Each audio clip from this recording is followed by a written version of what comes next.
Começa agora. Diálogos no Jardim das Oliveiras, com Alberto Almeida.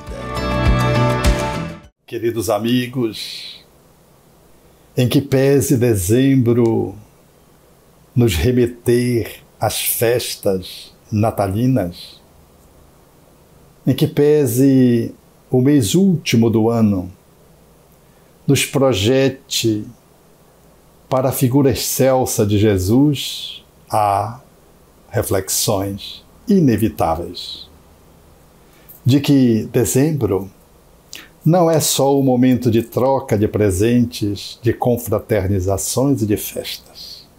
É mais do que isso. É uma celebração que se deve ensejar, honrar aquele que passou pela terra e dividiu-a na história do tempo antes dele e depois dele. É, portanto, nesse mês que a convenção humana se coloca dentro de uma análise mais próxima, lidando com a figura do homem mais integral que a Terra já conheceu, Jesus, fazendo menção ao seu nascimento. Não que Jesus tenha nascido em dezembro, já que os pastores que cuidavam das ovelhas estavam no campo.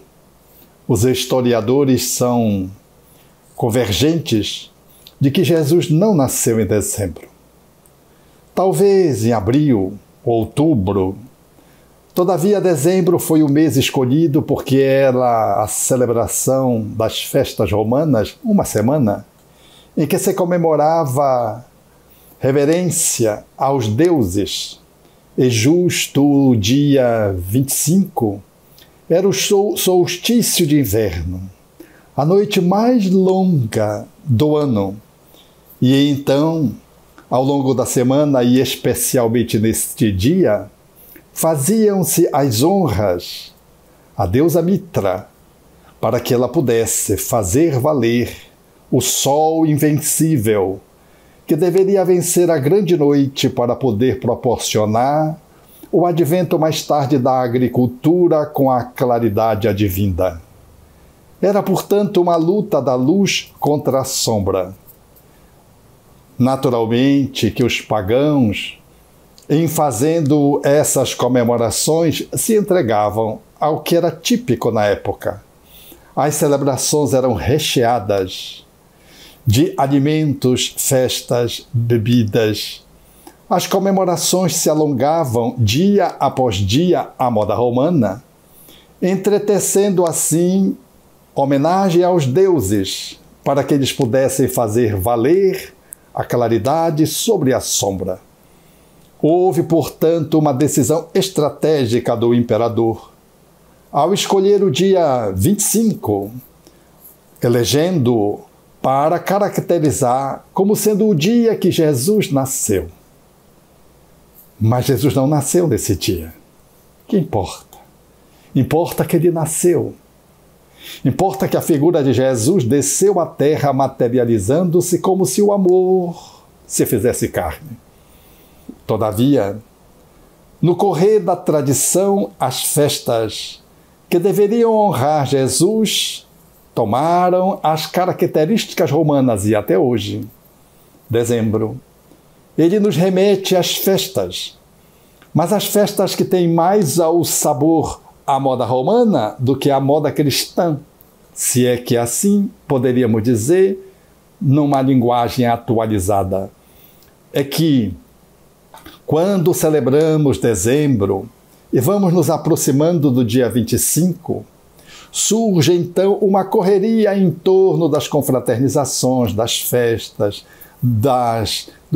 elegendo-se os amigos ocultos que quase sempre se transformam em inimigos declarados, porque depois não se aceita que esse ou aquele presente não teve a correspondência da taxa estabelecida financeira como teto e que foi um presente demasiadamente barato em relação àquele que você deu, e assim se multiplicam os conflitos mesmo nas confraternizações em que experimenta-se os amigos ocultos que eu costumo dizer que muitas vezes se transformam em inimigos declarados. Assim, quando percebemos o dia 25 se aproximando e no próprio dia 24 para o dia 25, onde se ceia homenageando Jesus, damos-nos conta que estamos ainda muito longe da cristandade. Há ainda uma celebração romana, pagã. A figura de Jesus ainda não comparece. Parece que, de soslaio ou num lusco-fusco aqui e acolá, ele surge, mencionado. Todavia, quem ocupa o lugar são as manifestações comerciais. E Papai Noel, nada obstante haja uma boa intenção em fazer referência a essa figura mítica, Papai Noel ocupa o lugar de centro, experimenta a manifestação mais importante das festas natalinas. Tanto é que o vermelho se manifesta de uma forma mais intensamente, caracterizando a nobreza, porque a cor vermelha era aquela que até hoje configura a nobreza. A dificuldade de se obter a cor vermelha traduzia-se, portanto, numa necessidade econômica para se produzi-la. E só com o tempo conseguiu-se então, como hoje, produzir-se a cor vermelha como a qualquer outra cor. Então, como era rara e como era necessário muito investimento econômico, até hoje, o tapete vermelho é estendido para poder honrar os passantes. A manifestação da indumentária vermelha caracteriza a realeza. E não poucas vezes vemos os quadros onde se pinta as figuras santas de vermelho, para caracterizar que são nobres. Assim, nos dias atuais, o vermelho comparece na figura do Papai Noel, que, no entanto, ocupa o lugar nos adultos como preocupações dos presentes e nas crianças que aguardam receber o presente de Natal. Eu mesmo tenho recordações muito vivas, porque minha família cultivava essa cultura do Papai Noel que deveria deixar presente para as crianças. E eu, uma criança muito viva, desde cedo pedia os melhores presentes. Lembro-me 2 para dar um exemplo. Eu pedi um autorama, estava na época, mas na época tinha se lançado não aquele autorama que fazia um circuito em círculo, era um autorama em 8. Ele fazia, portanto, um contorno em 8. E eu pedi um autorama que tivesse essa característica. E Papai Noel, para minha surpresa, trouxe-me, na ingenuidade infantil ainda que me encontrava, um tablete de plástico bem duro, 4 pilotes e um dado onde se jogava, e os pilotes corriam de 0 a 100. O nome do brinquedo era 1000 milhas brasileiras. Um nome fantástico, mas de modo algum chegava aos pés do autorama em 8 que eu tinha pedido. A frustração infantil com Papai Noel. Uma outra ocorrência também se deu no mesmo naipe. Eu tinha um primo que tinha um carro de andar. Dentro ele entrava, tinha o guidão, tinha os pedais e ele se movimentava tranquilamente. E eu então pedi um carro de andar dentro. Deitado na rede, à meia-noite, nossa mãe e nosso pai nos acordavam para fazermos a celebração da ceia de Natal.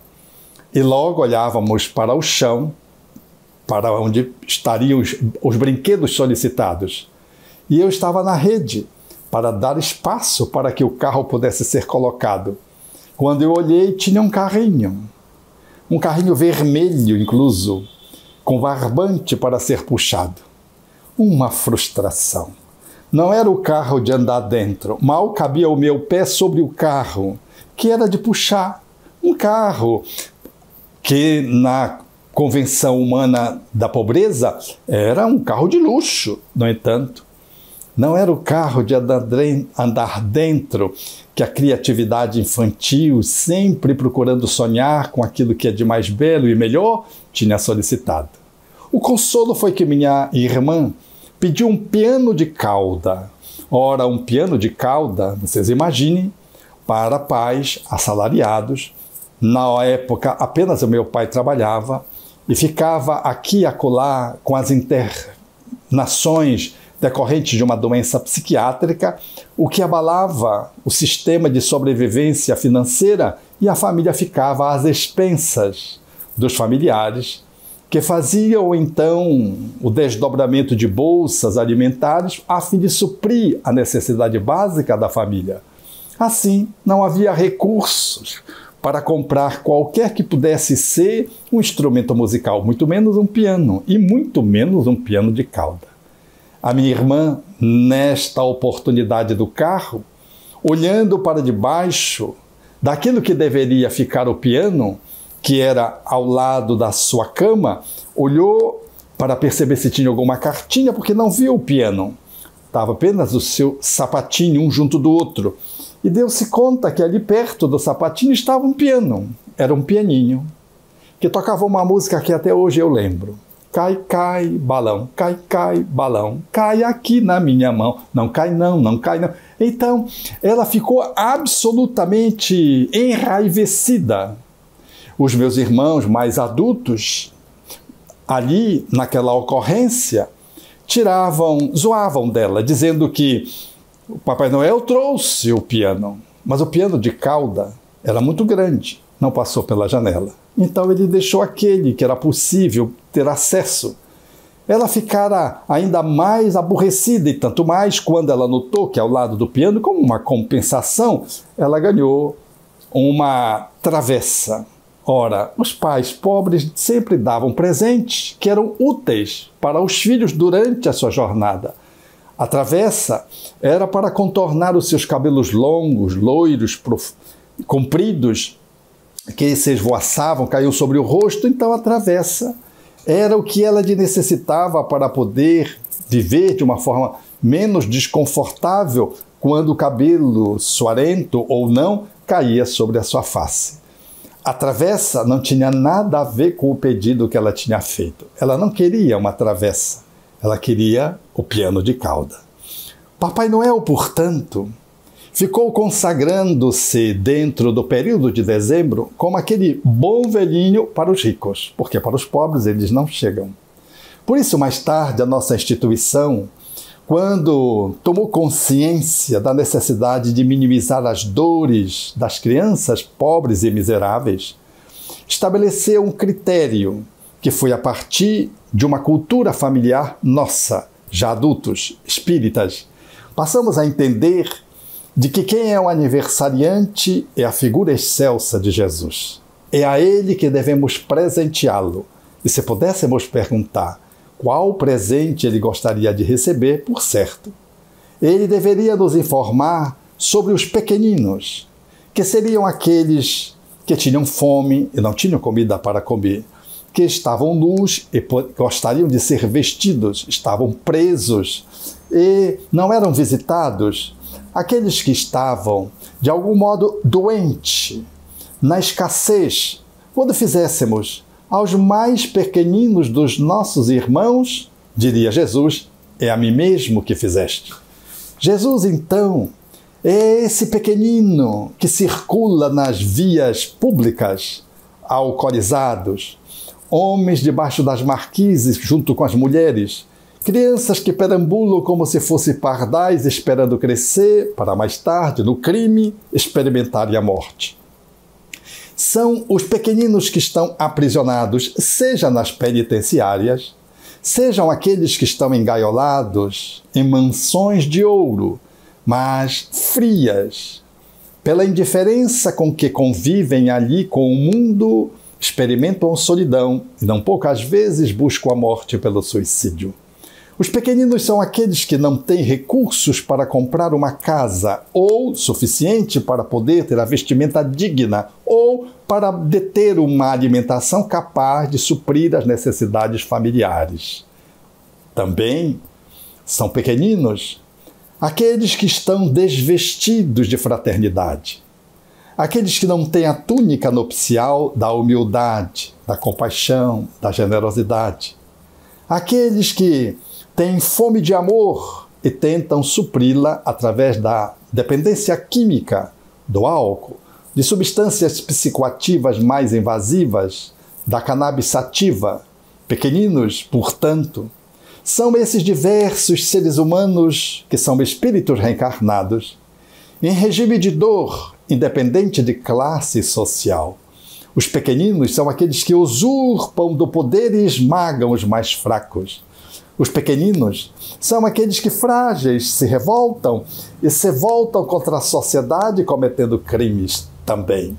Pequeninos, portanto, somos todos nós, quando experimentamos a escassez do pão da fraternidade ou do pão material, da vestimenta física ou da indumentária da dignidade, da nobreza real, daquele que deve olhar os outros como seus irmãos e ser solidário, fraterno, buscando a equanimidade de uma vida mais feliz com seus vizinhos ou com os seus irmãos que estão nos logradouros mais difíceis ou nos bolsões de misérias. Esse, portanto, é o Cristo que já voltou, não virá sobre as nuvens. Ele já está nas vielas, está nos bolsões de miséria, nos alagados.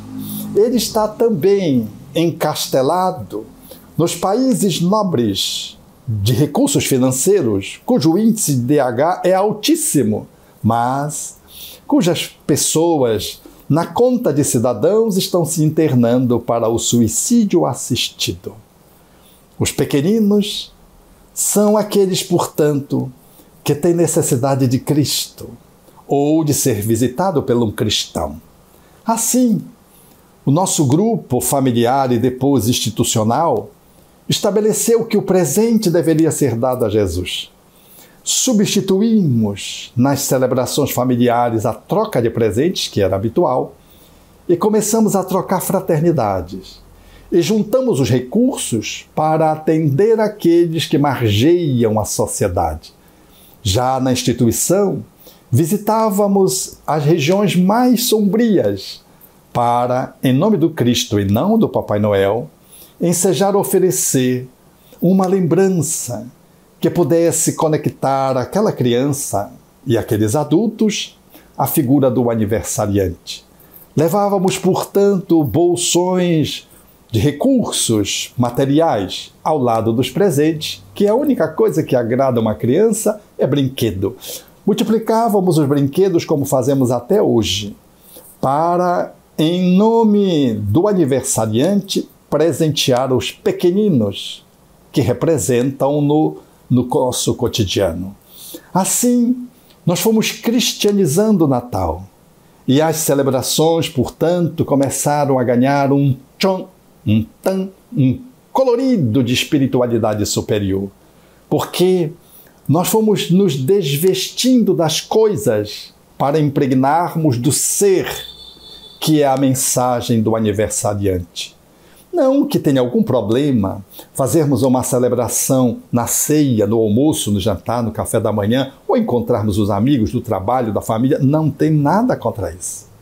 Desde que a motivação seja o aniversariante. Porque às vezes só em dezembro aquelas pessoas lembram-se de Jesus. Então no café da manhã, ou na ceia de meia-noite, ou no jantar, entre os amigos, entre os familiares, a parentela, no grupo do prédio, na vila, nós podemos então trazer um toque de cristianização, a figura de Jesus sendo lembrada, uma página, talvez uma frase, talvez um teatro espontâneo, como habitualmente fazíamos em família. Em família, nós passamos a celebrar o Natal com um teatro que nós montávamos, resgatando uma passagem do Evangelho para as crianças. E nós mesmos, os adultos, nos travestíamos das personagens a fim de podermos passar a mensagem. E os adultos acompanhavam e as crianças participavam daquilo que era o teatro em homenagem ao aniversariante. Portanto, a mensagem deve permear todas as nossas celebrações, comemorações. Tudo que fizermos, devemos fazê-lo tendo por Jesus por cima, pelo meio, por baixo, pelo lado direito, pelo lado esquerdo, ou seja, impregnarmos o que fizermos em homenagem a esse ser transcendente que se humanizou para que pudéssemos transcender a nós mesmos. Esse ser que veio do céu à terra para nos levar da terra para o céu. Admirável Jesus, que não importa quando nasceu. Quando celebramos em dezembro, nós estimulamos a fraternidade. E assim, ao fazê-lo, nós lembramos que há uma chance de esperança para a humanidade. Hoje, temos aproximadamente 40 guerras em curso na Terra, entre as quais uma com possibilidade de se transformar numa guerra mundial, a Terceira Guerra Mundial. É os homens beligerantes, agressivos. Mas as guerras não estão fora, estão dentro. As milícias, aqueles que na via pública sequestram, assaltam, aqueles que estão muitas vezes detentores do poder, esmagando os mais frágeis, manipulando aqueles que são dominados pela ideologia vigente ou pujante no seu estado, na sua cidade. Aqui e acolá estão as manifestações de facções, entre aspas, que circulam dentro da própria família, onde um grupo é contra, outro grupo é a favor, às vezes transformando coisas que deveriam nos fazer entretecer em seriedades que nos levam muitas vezes à tragédia, como, por exemplo, o desporto. As arenas deixaram de ser os espaços de campo do desporto para serem arenas de sangue. As torcidas rivais não podem, às vezes, comparecer ao mesmo evento. O time que vai disputar com o outro tem o direito, na primeira partida, de ter só ele ocupando as arquibancadas. Na segunda, a do outro, porque se levar as duas torcidas, haverá desdobramentos de violência a tal ponto de acontecer inúmeros homicídios. Ainda que a polícia tente fazer a segurança, nós nos fanatizamos. Esses são dias, portanto, em que o fanatismo, seja ideológico, seja político, seja religioso, seja do desporto, seja da ciência, nos distanciou um dos outros. E em família, nós experimentamos o rompimento, porque alguém pensa de um jeito e o outro pensa diferente. Pensar diferente passou a ser crime.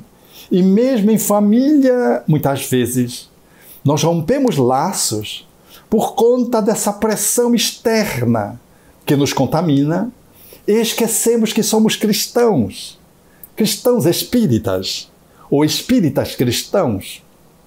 Ou se não somos cristãos, aqui, acolá, defendemos ou cultuamos uma outra religiosidade e todas as religiosidades naturalmente nos conduzem ao divino.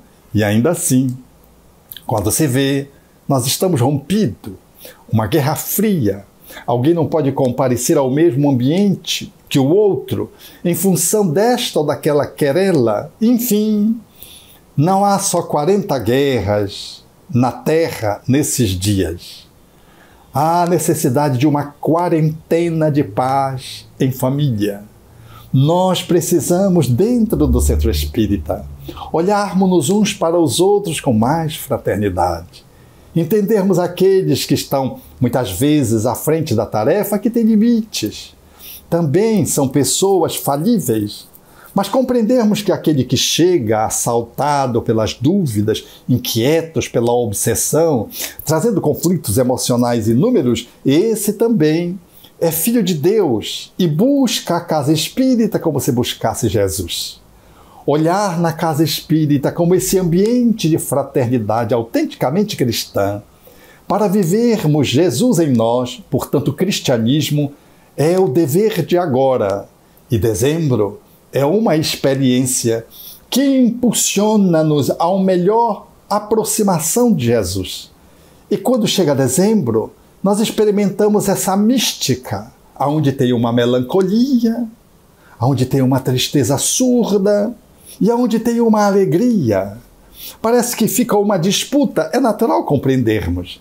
É que nós, como seres humanos, temos nos conduzido de uma forma muito inadequada. E quando vai se aproximando o final do ano, em que as reflexões nos convidam a avaliar o que fizemos ao longo do tempo de 24 e de ano que passa, nós damos-nos conta que fomos muito frágeis, que cometemos muitos equívocos, de que este ou aquela pessoa não fala conosco ou nós não falamos com ela, de que fizemos uma manobra inadequada, de que aqui e acolá cedemos à corrupção para os corruptos ou somos os corruptores, de que aqui e acolá nós claudicamos no exercício da humildade e fizemos prevalecer o orgulho na sua arrogância, oprimindo o empregado que trabalha conosco na instituição ou no âmbito profissional. Damos-nos conta que cometemos esse ou aquela contravenção e às vezes mais do que isso, uma infração leve, às vezes uma infração mais dramática e às vezes cometemos um delito que precisa de tempo para ser reparado. Uma traição, a ruptura com a honestidade com o sócio, a forma como tratamos o nosso pai ou nosso avô, ou então o nosso filho, o nosso neto, que foi de tal monta negativo que até hoje ainda ecoa as dores daquele conflito. Então, essas coisas todas ao lado do panorama da psicosfera planetária, que é chamada a refletir e está se comportando muito mal, essa humanidade mal frequentada, como diria Abraham Maslow, psicólogo americano, ela nos enseja, portanto, experimentar essa melancolia. Ela nos causa essa tristeza. Ela nos causa, numa certa medida, uma frustração interna e coletiva, uma frustração que é de mim para comigo, mas é com a família, com o trabalho, às vezes é com o planeta. E corremos o risco de entrar pela desesperança se não tivermos uma doutrina que nos dê suporte. O Espiritismo traz-nos essa mensagem da Boa Nova, as notícias alvissareiras. Diz-nos que nós estamos em tempos de transição planetária, de que nada que é mal durará para sempre. E ainda que aquela ideologia opressora, de que aquele fundamentalismo, às vezes resistente, pareça estar vencendo, logo mais o progresso se estabelece. De que, efetivamente, a luz não é vencida pela sombra, e de que o ser humano, por pior que seja, chega o dia em que ele bate no beco e começa a voltar. E ele volta trazendo as dores que ele semeou ao longo do caminho, resgatando-as para que ele consigo mesmo se sinta bem perante a própria consciência e devolvendo à sociedade aquilo que ele usurpou, as mutilações que ele perpetrou, os assaltos aos corações em que ele se permitiu fazer, ele vai refazendo esse caminho. De que não há, portanto, de modo algum, nenhum motivo para que possamos nos desesperançar do nosso futuro, da humanidade e do nosso futuro pessoal. De que podemos cultivar a paz e de que a paz cultivada vai nos ensejar viver dignamente, ainda que o rugido, o clamor em torno, as bombas, os canhões, os mísseis, as aeronaves possam lançar as suas ogivas, ainda assim permaneceremos em paz, fiéis ao amor que ele nos inspirou. Porque se o máximo que possa acontecer seja a destruição do nosso corpo, num assalto, numa guerra, numa doença, numa violência qualquer, ainda assim nós não estaremos mortos, porque ele não morreu. Quando se pensou que se sufocaria a sua ideologia de amor, de fraternidade, colocando-o numa cruz, ele surgiu antes de 3 dias, vivo e vívido, para dizer que ninguém deve abandonar o caminho da fraternidade, que ninguém deve abrir mão do perdão, de que ninguém deve desistir da relação com o divino.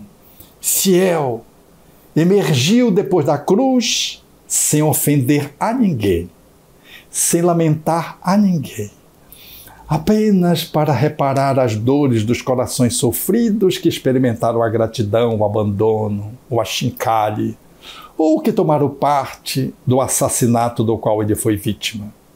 Ele voltou, exuberante e belo, para dizer que não ficaríamos órfãos, para dizer que estaria conosco até o fim dos séculos do mundo. E ao lado daqueles que o amavam e daqueles que o desamavam, compareceu de novo para dizer que não devemos desistir jamais. E de que a esperança não é de um sucesso na vida material, é de felicidade em amar. Amar no corpo, doente ou saudável, amar no corpo, sendo rico ou pobre, amar na existência corpórea, sendo fiel aos amigos, ainda que os amigos possam cochilar na fidelidade, devolvendo a reciprocidade da lealdade, que devemos experimentar, portanto, através do amor, essa consistência da vinculação com Jesus, através do qual nós nos ligamos ao divino para que a fé seja inabalável. A confiança em Deus, portanto, seja irrestrita e de que nada possa comprometer a nossa relação com Ele. A nossa intimidade com o Evangelho e com Jesus nos propõe e nos remete a uma relação intimista com Jesus. E essa intimidade com Jesus, talvez, seja a daqueles que estão fora das catedrais. Quando visitei a Europa, a mim me estranhou muito, porque elas estavam semivazias, habitualmente pessoas muito idosas, talvez porque estivessem próximos de desencarnar, talvez carreadas de muitas culpabilidades, ou temendo enfrentar a desencarnação, estavam ali um punhado de pessoas idosas, muitos turistas e ali nas escadarias os miseráveis, os pobres. E eu fiquei me perguntando aonde Jesus estava, dentro ou fora? Porque os mais necessitados estavam fora, não estavam dentro das catedrais. Nós somos chamados, quando visitamos as catedrais europeias, belas, imponentes, que são tão mais louváveis quanto mais se conectam para cima ao céu na sua estrutura, dando à cidade o gabarito, como acontecia na época em que foram construídas. As cidades, elas tinham o valor da catedral, que nos conectava com o céu, e por isso elas deveriam ser bem altas. Essas catedrais, que falam de Deus, sim, pela pintura, pelos afrescos, pelos vitrais, pela música, pelo órgão, enfim, pela manifestação artística que comparece, pela ostentação da beleza que ela se reveste, falta, no entanto, a mensagem do Galileu, em nome de quem elas foram erguidas. Parece que o Galileu ainda está fora da catedral, está nas escadarias atendendo as pessoas. Os turistas entram para fotografar as belezas, indiferentes a qualquer mensagem que ali não está posta. E os idosos aguardam o momento da morte pedindo perdão, na maioria das vezes, nos cultos, habitualmente fracassados de frequência e levados monotonamente por aqueles que estão na condução, como se também eles não acreditassem naquilo que eles emitem enquanto reflexões num ritual que às vezes é apenas a repetição, sem a vibração da essência que o Evangelho deve traduzir e expressar. Assim, nós, nesses dias, precisamos olhar a esperança e nos valermos da mensagem espírita para entendermos que com Jesus não há morte e de que o amor sempre é vitorioso mesmo quando aparentemente fracassa numa cruz de ingratidão, de uma negociata, de um atentado, de um assalto, de uma morte infame, enfim, de ocorrências que se dão todos os dias, vitimando as pessoas passantes, sejam elas na rua, sejam aquelas que também estão nas suas casas. Para nós espíritas, experimentar o Natal é fazer de dezembro uma comunicação mais estuante de fraternidade.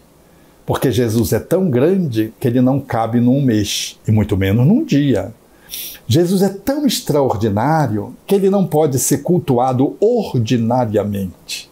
É necessário que possamos viver a figura de Jesus indimensionalmente, atemporalmente, em todas as circunstâncias.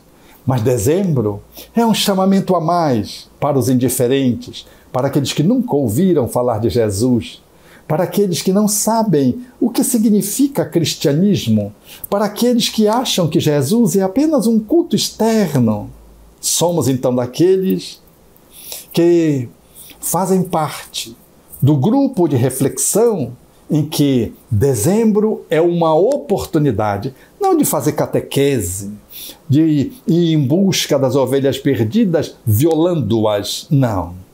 Mas ir ao encontro das ovelhas transviadas, sendo um cartão de Natal, no gesto, na ação, numa reflexão, num abraço, num mimo que oferecemos àquela pessoa, numa frase despretensiosa de fraternidade para alguém que está encastelado na riqueza, mas está abandonado de afeto, ou para alguém que está com seus afetos na rua, caminhando, como tem em Belém do Pará, por exemplo, os nossos irmãos venezuelanos que aos magotes aqui e acolá caminham, sem falar o nosso idioma, mendigando com seus trajes característicos, a família inteira, pai, mãe, os filhos, ali, miseráveis, caminhando na rua. Esses são aqueles que devemos entender como os pequeninos, e poder chegar a eles e cuidar deles é a nossa hora. Outro dia, eu tive a oportunidade de experimentar na reunião mediúnica uma ocorrência fantástica. Eu fiz uma fala que faz parte de um trabalho que fazemos pelo Instagram toda quarta-feira às 19h15, para o qual eu convido os amigos que estão me ouvindo. 19h15, toda quarta-feira eu faço uma reflexão ligeira de 15 a 20 minutos. E eu falei sobre gentileza. Foi uma mensagem curta, como são todas as outras, nesse programa chamado Filigranas de Luz. E depois de fazê-la, nós fomos para a reunião mediúnica, que se segue às 20 horas. Então um espírito se comunicou que trazia os sinais do alcoolismo. Estava mais ou menos sóbrio naquele momento e conversava conosco sobre a sua história. E dizia do quanto ele vivera em Belém, fazendo parte de um grupo que agenciava o cabo daquilo que era os bondes que caminhavam em Belém, transportando as pessoas, e os cabos desconectavam, e ele ajudava a colocar os cabos em determinados lugares onde habitualmente eles com frequência desconectavam.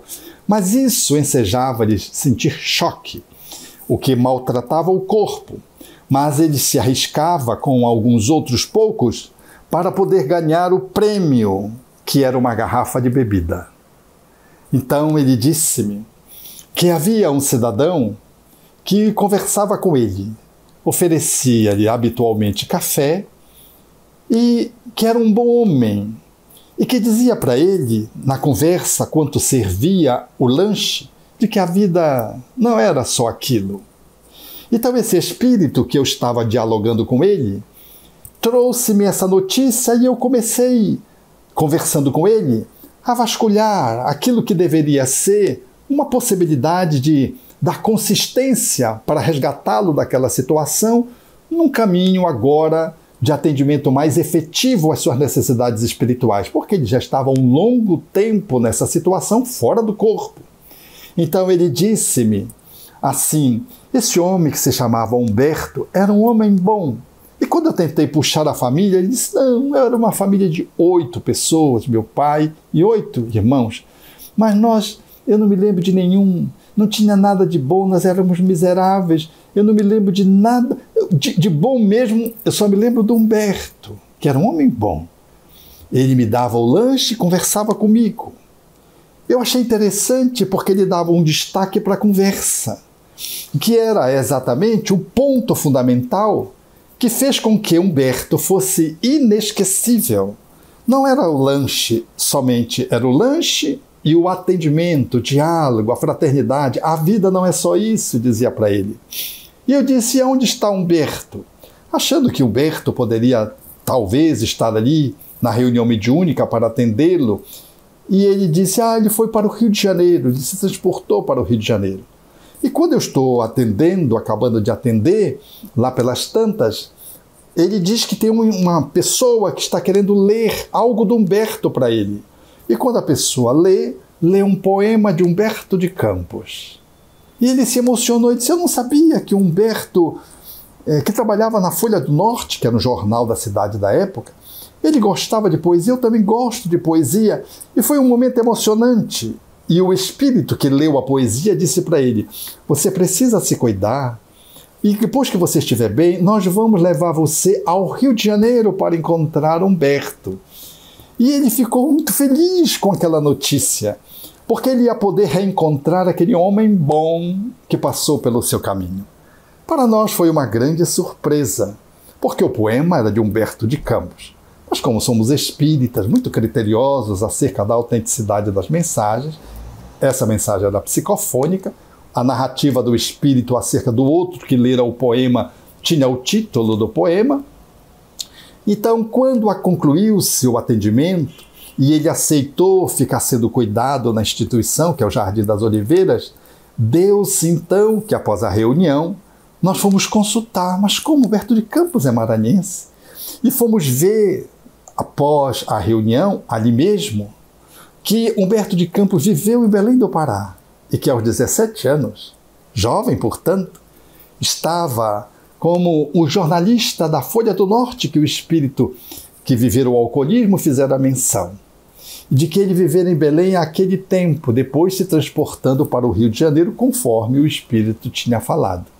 Não sabíamos absolutamente dessa realidade, dessa passagem de Humberto de Campos, o notável escritor maranhense, pelas terras de Belém do Pará. E ficamos meditativos, o grupo, após a reunião mediúnica de desobsessão, para refletir sobre a gentileza. Porque o tema da noite do Instagram, o Filigranas de Luz, que eu tinha feito às 19h15, era sobre a gentileza. Aquele ato de gentileza de Humberto de Campos, atendendo aquele espírito de passagem por Belém, naturalmente com uma certa regularidade, marcou aquele espírito definitivamente, transformando-o como um homem bom na concepção daquele homem que vivia o alcoolismo, a dependência do álcool. Nós precisamos de gentileza, de fraternidade. Seja você hoje convidado nesta reunião a experimentar a gentileza, a fraternidade, a solidariedade, em nome daquele que te inspira a viver melhor, transpondo os teus limites, instalando paz dentro de ti, muito embora as guerras no entorno. Aquele que te dá esperança e que te enseja a vivificar o bem todos os dias. Seja você transformando esses dias de Natal numa experiência verdadeiramente cristã, no silêncio e, talvez, experimentando a fraternidade que se mostre abundante, causadora de êxtase, de bem-estar, no mínimo, você se sinta incentivado a multiplicar esses gestos de amor, de amorosidade ao longo do ano. Porque quem conhece Jesus não deixa-o emparedado em 30 dias. Prospecta-o para além dos limites do ano e faz do Jesus um jeito de viver. Neste Natal, que todos aqueles que nos afervoramos à figura do Cristo, sejamos os seus seguidores fiéis, cultuando a sua mensagem dentro de nós mesmos, celebrando a sua vitória na humanidade que vai se dando a pouco e agora se concretizando na transformação planetária, momento de muitas dores, sejamos artífices da construção dessa nova ordem de paz e de fraternidade que vai se instalando na Terra bem aos poucos no meio da confusão e do caos. Seja você a luz acesa na escuridão, a brisa suave nesses tempos de aridez, de sol a pino, de dores excruciantes. Seja você aquele que ouviu o seu chamado, que ficou bem consagrado na fala de Maria Dolores, através de Francisco Cândido Xavier, na psicografia chamada Cantiga de Natal, dizendo, lembrando-te a mensagem brilhante e renascente, recordo-te, Senhor, a tua mensagem em beleza augusta, e estarei convosco eternamente até o fim dos séculos do mundo. Por isso creio com razão, Senhor, que ninguém mais consegue ignorar-te, ao ver-te as manifestações de intenso amor, refugindo e atuando em toda parte. Vieste ao mundo sem quaisquer brasões, sem honra, nem púrpura, nem guerra, e transformas povos e nações, mostrando as leis da vida sobre a terra. Revelas entre os homens dia a dia, iluminando os cérebros que irmanas, o caminho da paz e da alegria pela sublimação das leis humanas. Deste à fraternidade vasto acesso, traçando a estrada para a vida sã, e acentuar-te as luzes do progresso nas vantagens de agora e de amanhã. Vieste do esplendor que reina no mais alto, guiando o mundo à evolução divina, da charrua ao trator, da vereda ao asfalto, do artesanato rude ao fulgor da oficina. Conhecemos na terra a tua força augusta. Permaneces em tudo, aqui, ali, entretanto, nutrindo indiferença injusta. Creio ainda, Jesus, não fomos a ti. Impele-nos em teu ensino eleito a esquecer para sempre o nosso orgulho frio e vão, pois queremos destrancar os recessos do peito a fim de abrir-te o próprio coração. Gratidão, um abraço carinhoso e fraterno.